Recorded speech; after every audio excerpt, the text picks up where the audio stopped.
जय श्री कृष्णा। आप सभी का आपके अपने YouTube चैनल पर बहुत बहुत स्वागत है। इससे पहले की कथा सुनने के लिए आपका बहुत बहुत धन्यवाद। आज की कथा का इससे पहले के अध्याय में आपने जाना था कि राम तीर्थ और पुत्र तीर्थ की महिमा के बारे में। अगर आपने इससे पहले के अध्याय नहीं सुने हैं तो जरूर सुनिएगा।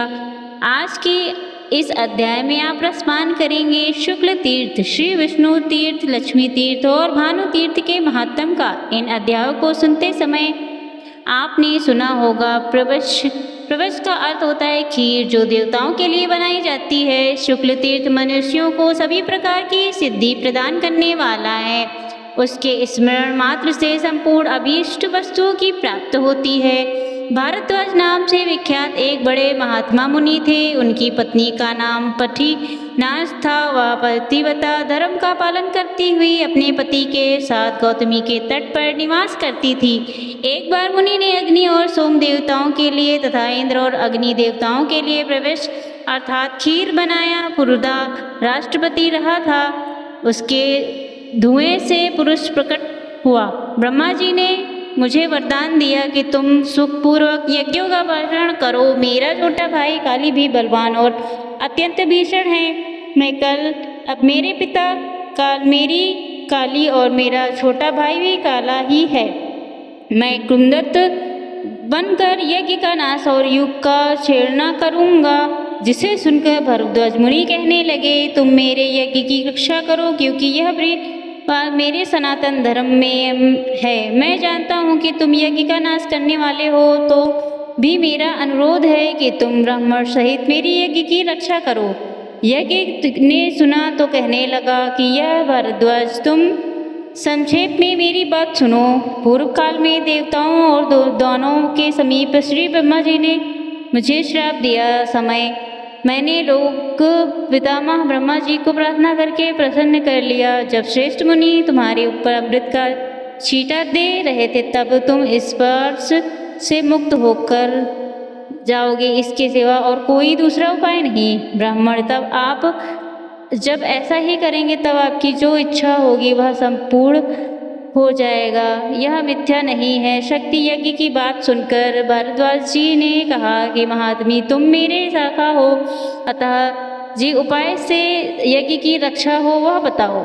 उसे अवश्य करूँगा। देवता और दैत्य ने एकत्रित होकर सभी क्या कहा, समुद्र का मंथन किया था। उस समय बड़े कष्ट से उन्हें अमृत मिला।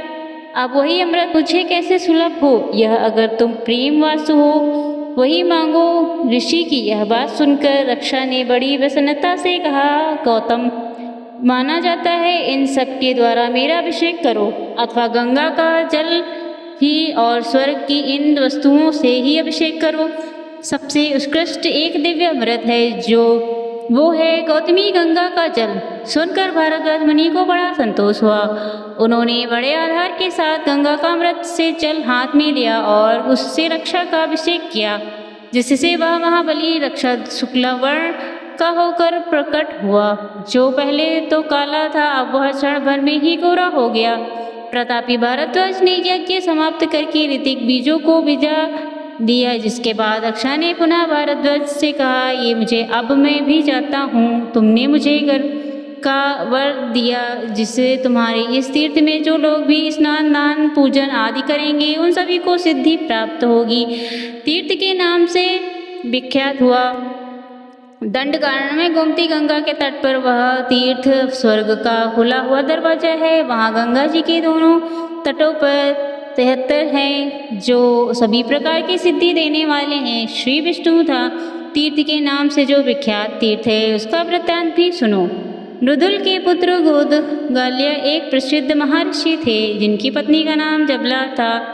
वह उत्तम पुत्रों से जन्मी थी, संपूर्ण विश्व में विख्यात थे। उनकी पत्नी भागीरथी के नाम से थी। गंगा स्नान करते समय उनका नित्य कर्म था गंगा के तट पर प्रतिदिन भगवान का पूजन करते, गुरु के बताए हुए मार्ग से अपने हृदय कमल के भीतर प्रतिदिन भगवान विष्णु का आह्वान करते थे। उनके वहाँ करते ही शंकर चक्र और गदाधारी लक्ष्मीपति जगन्नाथ गरुड़ पर आरूढ़ होकर तुरंत वहाँ आते थे। फिर गुमौत का ऋषि द्वारा यत्नपूर्वक पूजित होने पर वे कुछ समय तक उन्हें विचित्र विचित्र कथाएं सुनाया करते थे तथा काल में जब कथा वार्ता में जब तीसरी पहाड़ का समय हो जाता तब भगवान विष्णु से बार बार कहते कि पुत्र अब अपने घर जाओ, तुम जो बाहर तक बहुत देर तक होगे। इस प्रकार भगवान के आग्रह करने पर भी घर लौटते थे। उनके जाने पर भगवान देवताओं के साथ अपने धाम को लौट जाते थे। प्रतिदिन कुछ अपने घर जाया करते थे और अपनी पत्नी को उपार्जन देते।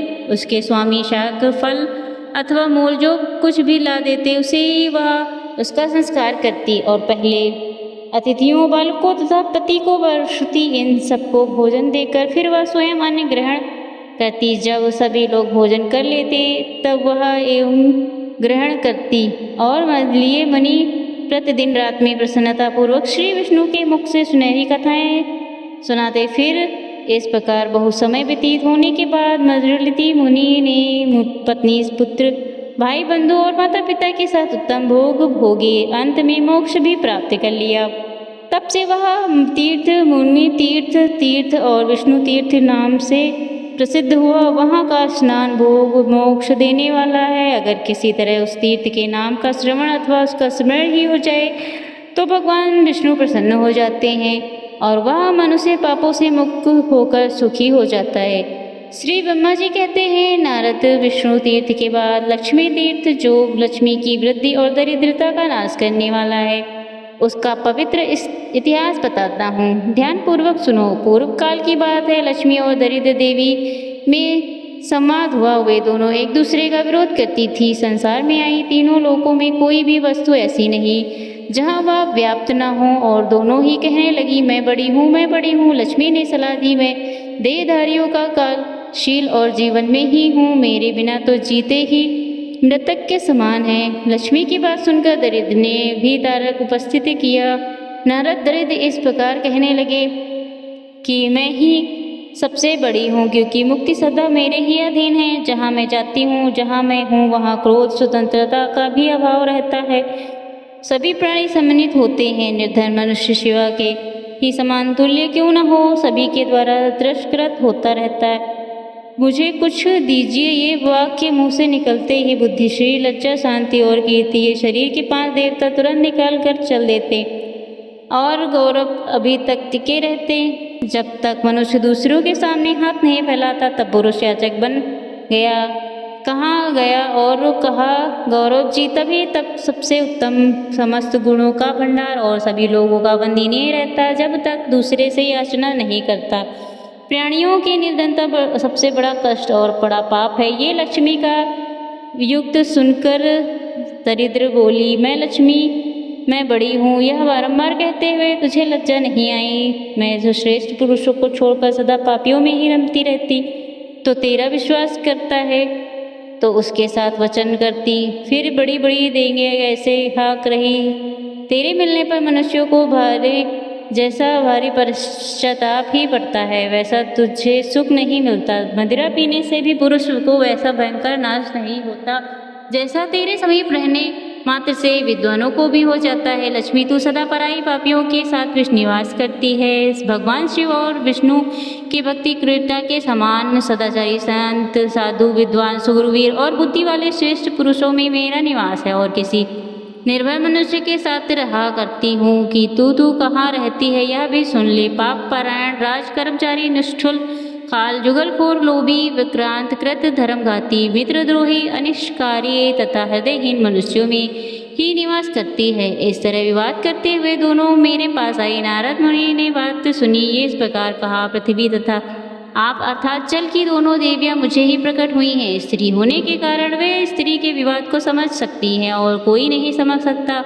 उनमें जो भी कमंडल से प्रकट होने पर नदियों और विष को उन सरिताओं में भी गौतमी देवी ही सर्वश्रेष्ठ हैं, अतः ही तुम्हारे विवाद का निर्णय करेंगे। दोनों और जल के पास गई और उन सबको साथ लेकर फिर गौतमी देवी के पास पहुंची। भूदेवी और आपको देवी ने अर्थात जल देवी ने गौतमी से लक्ष्मी और दरिद्र का विवाद स्पष्ट रूप से कहलाया। उन दोनों की विवाद को समस्त लोकपाल पृथ्वी और जल ही मध्यस्थ की तरह सुन रहे थे। उस समय गंगा ने दरिद्र से कहा, ब्रह्मश्री, तापश्री, यज्ञश्री, कृति, धनश्री, यशश्री, विद्या प्रज्ञा सरस्वती भोग श्री मुक्ति स्मृति लज्जा धरती क्षमा सृष्टि सिद्धि सृष्टि पुष्टि शांति जल पृथ्वी हम शक्ति औषधि श्रुति रात्रि विस्तार है। अधिक सुनने से क्या लाभ, समस्त जगत लक्ष्मी में ही है। जिस किसी व्यक्ति में जो कुछ भी उत्कृष्ट वस्तु दिखाई देती है वह सब लक्षण है लक्ष्मी से शून्य कोई वस्तु नहीं। दरिद्र क्या है तो इन सुंदरी लक्ष्मी देवी के साथ इस पर्दा करती हुई लज्जित नहीं होती चली जा यहाँ से। तब से गंगा का जल दरिद्र का शत्रु हो गया। तभी तक दरिद्रता का कष्ट उठाना पड़ता है जब तक गंगा जी का सेवन न किया जाए। जब से लक्ष्मी तीर्थनाशक हो गया